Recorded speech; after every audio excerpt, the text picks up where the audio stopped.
یہ خانقاہیں کیوں ہے، پھر اس میں پیر کیوں ہوتا ہے، جانشین کیوں ہوتا ہے، اس کی کئی وجوہات ہیں۔ ایک تو یہ خانقاہ اس لیے بنتی ہے کہ یہ روحانی تربیت گاہ ہے۔ جیسے ظاہری علوم کے لیے دارالعلوم بنائے جاتے ہیں، ویسے باطنی علوم، جیسے ظاہری علوم ہے ویسے باطنی علوم ہے۔ اب یہ باطنی علوم کیا ہے؟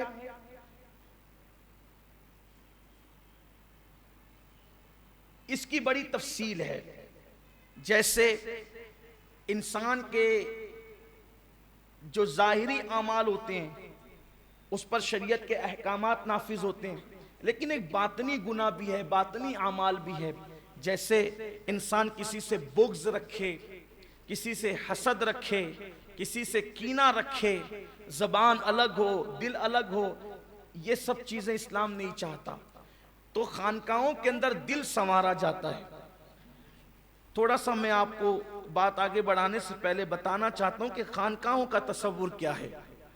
تو خانقاہیں جب تعمیر ہوتی ہے تو اس میں شیخ یہ کرتا ہے، جو پیر ہوتا ہے وہ یہ کرتا ہے کہ انسان کو قدرت نے جو نفس امارہ دیا ہے، اور یہ نفس امارہ انسان کو گناہ کی طرف لے جانے والا ہے، جیسا کہ قرآن کہتا ہے کہ بے شک نفس امارہ تو انسان کو گناہ کی طرف لے جانے والا ہے۔ تو نفس امارہ اللہ نے دیا ہے، اور اسی کے ساتھ اللہ نے ایک نفس اور عطا کیا ہے، اس کو نفس لوامہ کہتے ہیں، ملامت کرنے والا نفس۔ یعنی کہ ایک ہے نفس، ایک ہے دل، اسی نفس لوامہ کو دل بھی کہتے ہیں۔ تو اب یہ دو طاقتیں پیدائشی طور پر انسان کے ساتھ ہیں۔ تو جب نفس امارہ گناہ کی طرف لے جانا چاہتا ہے، اور نفس لوامہ کہتا ہے رک، مت جا گناہ کی طرف، اگر آدمی نہیں جاتا ہے تو نفس لوامہ کے اندر ایک انرجی آ جاتی ہے، طاقت آ جاتی ہے، قوت آ جاتی ہے، اور امارہ کمزور ہو جاتا ہے۔ پھر اس کے بعد کل وہ بہت زور سے کہہ رہا تھا گناہ کے لیے، آج تھوڑی دھیرے سے کہتا ہے گناہ کے لیے، لیکن اب بھی وہ نہیں مانتا۔ پھر وہ اور مضبوط ہوتا ہے نفس لوامہ، پھر اور مضبوط ہوتا ہے، پھر اور مضبوط ہوتا ہے، اس طرح سے نفس امارہ ختم ہو جاتا ہے۔ پھر یہ نفس لوامہ بہت طاقتور اور پاورفل ہونے کے بعد بطور انعام گویا کہ اس کو اور اونچائی دے دی جاتی ہے، اس کے درجے بڑھا دیے جاتے ہیں، اور یہی نفس امارہ نفس لوامہ نفس مطمئنہ میں تبدیل ہو جاتا ہے۔ اور یہ نفس مطمئنہ وہ ہے کہ اگر اس کو آگ پر بھی لٹا دیا جائے تو بھی وہ مطمئن رہتا ہے، سولی کو دیکھتا ہے تو مطمئن رہتا ہے، دشمن کو دیکھتا ہے تو مطمئن رہتا ہے، فرشتوں کو دیکھتا ہے تو مطمئن رہتا ہے، مصیبت اس کو ٹینشن میں نہیں لاتی، تکلیف اس کو ٹینشن میں نہیں لاتی، بھوک اور پیاس اس کو بے چین اور بے قرار نہیں کرتی۔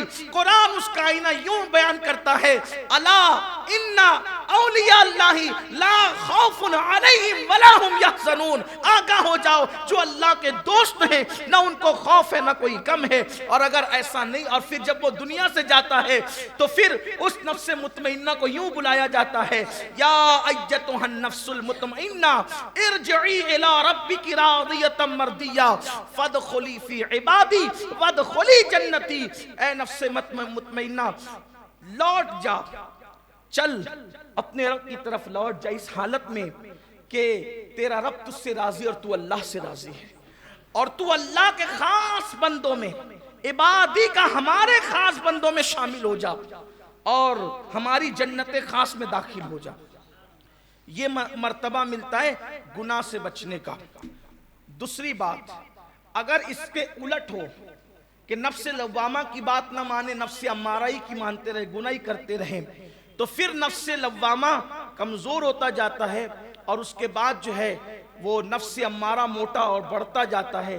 پھر ایک وقت وہ آتا ہے کہ لوامہ ختم ہو جاتا ہے، اور وہ نفس امارہ وہ شکل اختیار کر جاتا ہے شیطنت کی، کہ اس کے دل پر پھر مہر لگا دی جاتی ہے، نہ انسان حق سنتا ہے، نہ حق بولتا ہے، نہ حق کو پسند کرتا ہے، گویا کہ وہ انسانوں میں شیطان بن جاتا ہے۔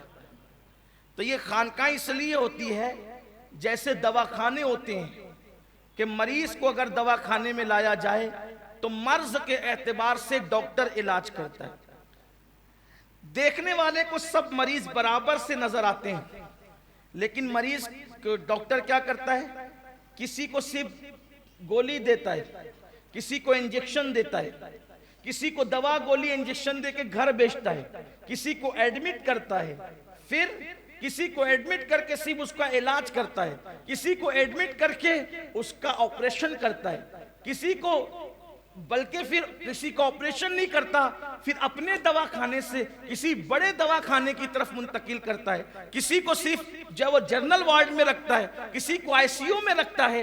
اس طریقے سے الگ الگ ڈاکٹر کا انداز ہوتا ہے۔ خانقاہ دواخانے کی طرح ہوتی ہے۔ جب مریض آتا ہے تو جیسے ڈاکٹر ایک نظر میں دیکھ کر پہچان جاتا ہے کہ مرض کیا ہے، اس کے مطابق ڈاکٹر علاج کرتا ہے۔ کچھ ایسے مریض ہوتے ہیں گناہ کے کہ نظر ڈال کر کے علاج کر کے گویا کہ گولی دوا دے کر کے گھر رہو، آتے جاتے رہو، علاج کرتے رہو، کام ہوتا رہے گا۔ لیکن کچھ ایسے ہوتے ہیں کہ نہیں، تم کو خانقاہ میں ایڈمٹ ہونا پڑے گا، تو ان کو رکھا جاتا ہے حق ہو الا اللہ کی صداؤں سے، گویا کہ پھر اس کو جو ہے وہ سلائن دی جاتی ہے اور اللہ اکبر اس کے دل کو چمکانے کی کوشش کی جاتی ہے۔ اور کچھ ایسے ہوتے ہیں کہ پھر ان کو آئی سی یو میں بہت قریب رکھ کر کے راتوں میں مرشد اکیلے میں بٹھا کر اپنی نگاہوں کی توجہ اتحادی کا آپریشن اس کے دل پر کرتا ہے اور پھر اس کے دل کو اپنے دل کی طرح بنا دیتا ہے۔ لیکن کچھ ایسے ہوتے ہیں کہ جو نہ سنور سکتے نہ سدھر سکتے ہیں، تو گویا کہ اپنے اس ہاسپٹل سے بڑے ہاسپٹل کی طرف اس طرح بڑھایا جاتا ہے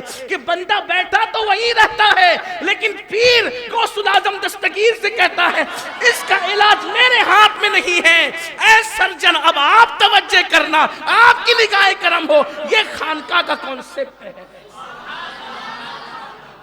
جو میں نے جدید دور کے دواخانے سے ایک مثال کے ذریعے سے آسان زبان میں سمجھ۔ اگر میں ہاہوت لاہوت باہوت ملکوت سر اخفی خفی اگر اس میں آپ کو لے جاتا تو آپ اٹھ کر کے بھاگ جاتے۔ تو آپ جو سمجھ سکتے تھے میں نے انجیکشن سلائن دوا گولی اس کو میں نے اپنے انداز سے بیان کیا۔ اگر یہ باتیں صحیح ہیں تو من جانب اللہ ہے، اور اگر اس میں کوئی غلطی ہو گئی ہو تو یہ میرے نفس کا قصور ہے۔ تو یہ ہے خانقاہ کا تصور، اس میں پیر رہتا ہے۔ لیکن پیر اب ایک اور بات، جیسے ڈاکٹر کو صرف مریض سے تعلق ہوتا ہے، پیسے سے نہیں۔ آنے والا غریب ہے کہ امیر ہے، یہ میں پہلے کے ڈاکٹر کی بات کر رہا ہوں، یہ وہ ڈاکٹر نہیں کہ ٹیبل پہ رکھو گے تو پھر علاج نہیں۔ یہ ہم اپنے بچپنے کے ڈاکٹروں کی بات کر رہے ہیں، اور اب بھی ایسے ڈاکٹر ہیں ہمارے شہر میں جنہیں پیسے سے کوئی مطلب، امیر غریب سے کالے گورے سے کوئی مطلب نہیں، اس کو اپنے مقصد پہ نظر ہے، مریض آیا علاج ہی کرنا ہے۔ ویسے خانقاہ میں بیٹھنے والا شیخ کوئی آئے، وہ کسی کو جھڑکتا نہیں، ہکالتا نہیں، وہ دھکے نہیں دیتا، کالا ہو گورا ہو چھوٹا ہو بڑا ہو، کسی نسل کا ہو کسی حسب کا ہو کسی خطے کا ہو کسی قبیلے کا، بس وہ آنے والے کو اللہ سے ملانا چاہتا ہے، کنیکشن جوڑنا چاہتا ہے، اور اس وقت تک وہ چھوڑتا نہیں جب تک کہ اس کی دل کو مکمل صحت مند نہیں کر دیتا۔ دواخانے سے ڈسچارج کب ملتا ہے؟ جب مکمل صحت ہے، لیکن بل ادا کرنا پڑتا ہے، وہاں بھی بل دینا پڑتا ہے۔ یہاں بل پیسوں کی شکل میں ہوتا ہے، اور یہاں پیر کے یہاں بل جو ہوتا ہے جان مال اولاد سب آدمی پیر کے ہاتھوں بیچ دیتا ہے۔ اب مرید ہونے کے بعد کچھ اپنا نہیں رہتا، سب پیر کا ہو جاتا ہے۔ یہ ہے تصور۔ تو یہ خانقاہوں کا تصور، اور خانقاہوں میں انسانیت ہے۔ مذہبوں ملت کی تفریق کے بغیر خدمت کرتے ہیں خانقاہی لوگ۔ اگر وہاں کھانے کے لیے کافر بھی آ جائے تو وہ دھکے دے کے نہیں بھگاتے، کافر کو بھی کھلاتے، سب کو پلاتے۔ جانوروں خانقاہوں میں جانوروں کی بھی روٹیاں بنائی جاتی ہیں، ان کو بھی کھلایا جاتا ہے، سب کا خیال کیا جاتا ہے۔